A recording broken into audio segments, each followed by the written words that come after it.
Well, hello everyone, welcome back, and if you're new here, welcome to the channel. Since today is Thanksgiving, I figured it would be a good time to release a fall survival video. I know I'm a little late here with the whole fall thing. I've been pretty busy lately, but better late than never, I guess. As always, all mods featured in the video will be in the video description below, with links and timestamps so you can easily find them. I will also include the load order and a total estimated download size of all of the mods in the description, or in a pinned comment based on how much space is left, because sometimes with these videos, we actually reach the max description length because we include so many mods. Another thing before we begin, you'll probably notice there are some repeat mods in this video from other survival videos. That's because there are only so many mods out there, and if something works the best, then I tend to stick with it, but I tried to change things up where I could. Most of these mods do not require DLC, so if you're a non-DLC player, you should be pretty much good to go. And one more thing, I made a Discord the other day. I will link it in the description and in the comment section, so feel free to join. There you will find dedicated discussion channels for every Fallout game, a general discussion channel, and a video request / idea / mod channel. So if you're looking for a place to find people to play Fallout 76 with, looking for new mods to test out, or an easier way to get in touch with me, that might be a good place to look. So that said, let's get into it. So up first are the environmental mods, and the first featured is Commonwealth Flora Overhaul. I think this one is truly the backbone of making a fall environment in Fallout 4. You might remember this one from a couple of my videos, but this mod is just so good it would be a shame to leave out. The orange this mod provides is truly stunning without going overboard, and really captures the feeling of fall perfectly. I will show this exact scene with each environmental mod active, then a scene where they're deactivated so you can see the difference each mod makes. And as you can tell with this mod, the difference is pretty big, and best of all, the performance is great. The mod also adds some nice looking pine trees into the mix that give it some extra variety. Next up is RustBelt Flora. This is a great mod that complements Commonwealth Flora Overhaul very nicely. It adds some trees with brown leaves to the environment that simulates leaves that are just about to fall. The mod doesn't go crazy with this either, which is something that truly works in its favor. When I first made this overhaul, I had originally included overgrowth. It looked nice, but the big drawback was that it went way too overboard with the trees, and after playing with it for a while, it began to get pretty aggravating. So the use of RustBelt Flora and Commonwealth Flora Overhaul provide us with a perfect, realistic fall environment that doesn't go too over the top with color. Third is optional, although I at least recommend trying it, and it's Immersive Wasteland Grass. This is a nice mod that adds some really cool looking grass to the environment. My favorite part is how tall the grass is, and how the colors complement the first two mods perfectly. The variety is pretty good so it doesn't ever feel repetitive, and on top of that, it doesn't hurt your performance all that much. But what I will say is if you find that your game is dropping frames in places like downtown Boston for instance, this is always a good mod to turn off while you're there, and then maybe turn it back on once you know you're out of the city, because grass mods are notorious for being the culprit of dropped frames. Vivid Waters is our next mod. This mod turns the murky water in the Commonwealth to flawless, crystal clear water. I really enjoy how the clean water works in conjunction with the trees and grass. I think it provides us with that feeling of being in an untouched, unpolluted mountainous area that nobody has discovered yet. I know the Commonwealth is far from mountainous, but my point is that it looks really nice. The last environment mod we're going to be using is Realistic Roads. The reason we're choosing this is because the vanilla roads just look so bland. With this mod, the roads really come to life and in my opinion look much more realistic. You can see in this direct comparison how much of a difference this mod makes, and it's stunning. I think this one is an essential for not only making a fall environment,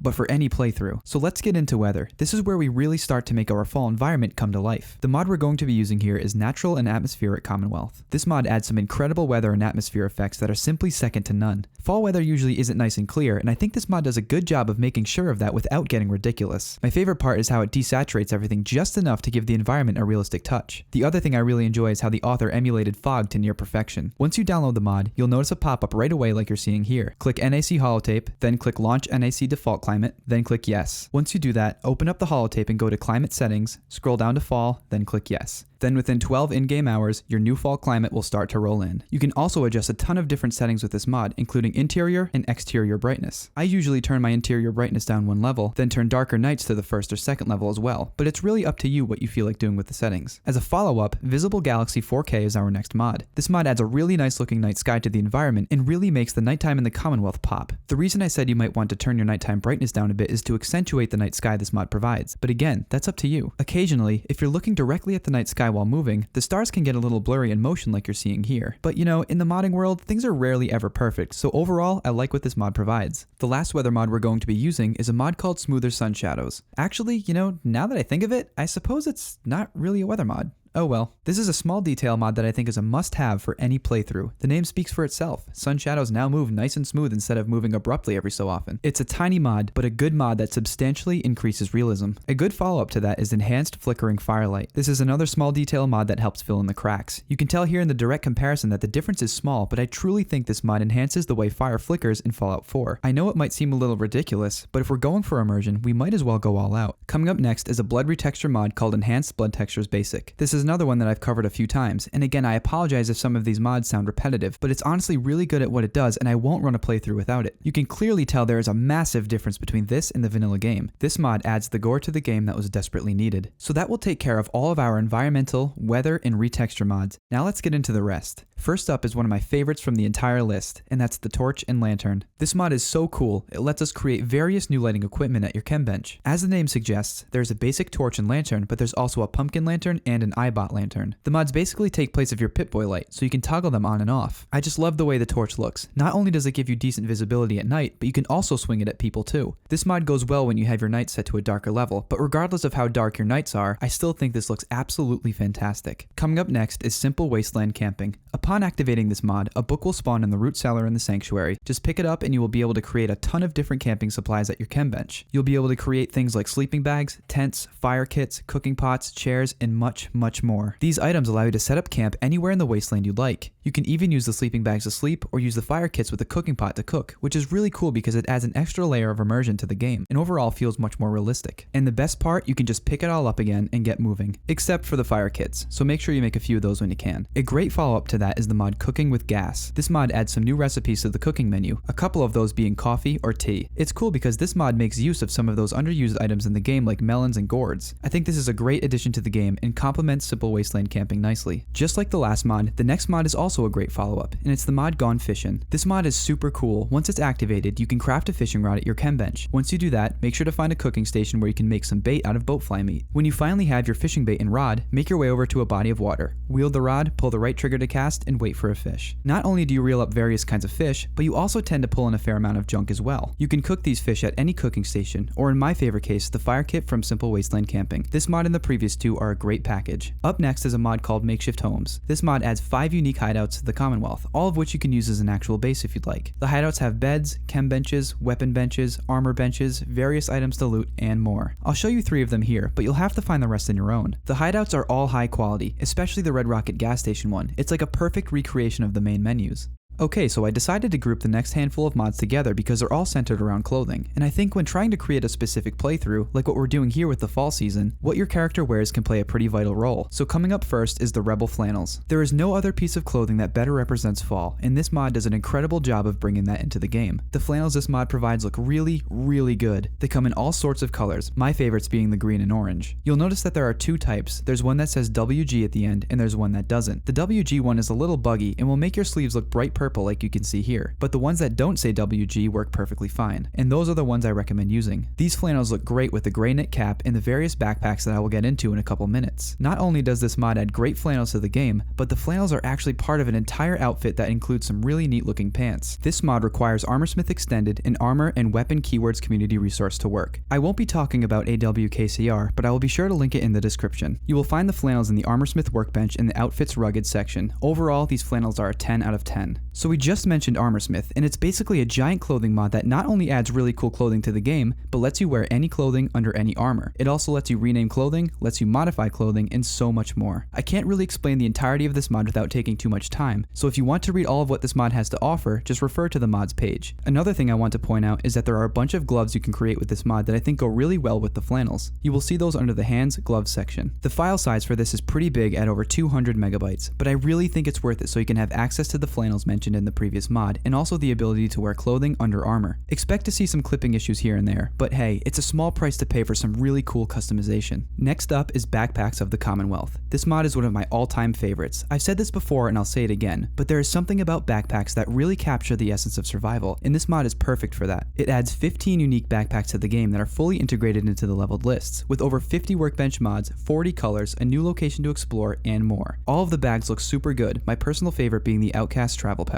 Unfortunately, this mod does require DLC, but the next backpack mod on the list does not, so not all hope is lost if you're a non-DLC player. So up next is TravelBag. This is a non-DLC backpack that honestly looks great. I like the over-the-shoulder style and the added customization. You can craft this backpack at your chem station, and if you want, you can bring it over to your armor workbench and add some really cool additions to it like a knife, water bottle, gas mask, and more. For 3.6 megabytes, you can't really go wrong here. Commonwealth Camo is up next, and it's another mod that requires Armorsmith and AWKCR, but this is a pretty cool mod that adds a variety of nice looking camouflages to the Armorsmith workbench under the Outfits Rugged section. The camos are very well done, and honestly honestly blend in with our fall environment extremely well. I'll show a little clip here of our character running through the woods, and wow does this camo do its job. The next few mods are Dogmeat mods. I always try to include a few of these in overhaul videos because once in a while it is fun to roam with the dog. The first Dogmeat mod is going to be Dogmeat helmets and hats. It's pretty self-explanatory, but the mod allows you to create various helmets and hats for Dogmeat. The next mod is Dogmeat Boots, which lets you create boots for Dogmeat, and the third is Canine Harness. I usually use a different mod for Dogmeat's backpacks, but like I said in the beginning, I tried to change things up where I could, and this is a solid alternative to the usual Dogmeat's backpack mod I use for these overhauls. I will link both in the description if you're curious, but I won't be showing the latter. You can access all of these mods at your chem bench, and it adds some variety to the game in a place that was a little ignored. Now Dogmeat can be just as decked out as you are. Another great mod to add to any survival playthrough is Craftable ammunition. This mod allows us to craft ammo like we could in New Vegas. It essentially tries to replicate how it was to craft ammo in that game, so I could see why some might find it confusing. So another mod called Balanced Craftable Ammunition is a great alternative. It allows us to craft ammo as well, but it is much more simple and user-friendly. Bullet Time is the next mod on the list. This mod is super cool and also a great addition or alternative to VATS. Once you download the mod, all you have to do is go into the aid section of your Pip-Boy, then assign it to a hotkey. I usually use the right D-pad, but the choice is yours. Once you do that, just close your Pip-Boy and you're ready to use it. What Bullet Time does is slow down time significantly while still allowing you to move at a speed to where you can essentially just gun everyone down unscathed. It's kind of like the scene in that X-Men movie where the kid puts on his goggles and takes out the entire kitchen of enemies, then the time speeds back up and all of a sudden everyone is knocked out. The mod is fully configurable so you can really customize how it works. Overall, I highly recommend checking this mod out, and the best part is that it's practically free at 13 kilobytes. A good mod to add after Bullet Time is the mod Rain of Brass. This is a small detail mod that makes it so bullet casings remain on the ground for either an hour after you fire them or until you leave the area. I like it because it makes the game a little more realistic and makes looting the scene after a gunfight pretty immersive. One thing I will say about this mod though is that if you fire a ton of ammo and leave, let's say,